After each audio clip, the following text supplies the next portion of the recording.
הישראלי צריך תמיד להסתכל בהשכל של כל דבר ולקשר עצמו אל החוכמה והשכל שיש בכל דבר, כדי שיעיר לו השכל שיש בכל דבר, להתקרב להשם יתברך על ידי אותו הדבר. כי איש הישראלי צריך תמיד להסתכל בהשכל של כל דבר ולקשר עצמו אל החוכמה והשכל שיש בכל דבר, כדי שיעיר לו השכל שיש בכל דבר, להתקרב להשם יתברך על ידי אותו הדבר. כי השכל הוא אור גדול ומאיר לו בכל דרכיו, כמו שכתוב חוכמת אדם האיר פניו. כי איש הישראלי צריך תמיד להסתכל בהשכל של כל דבר ולקשר עצמו אל החוכמה והשכל שיש בכל דבר,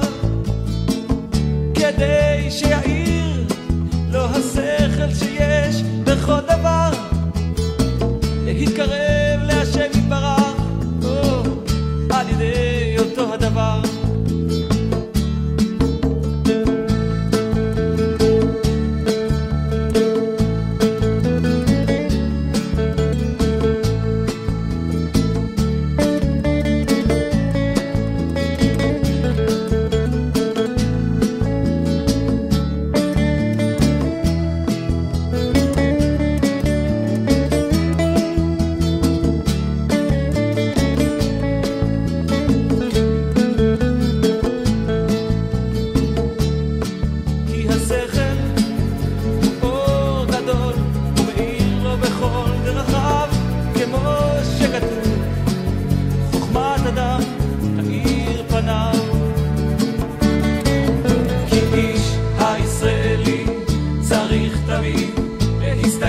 השכל של כל דבר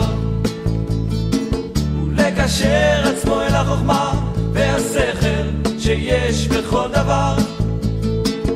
כדי שיעיר לו השכל שיש בכל דבר,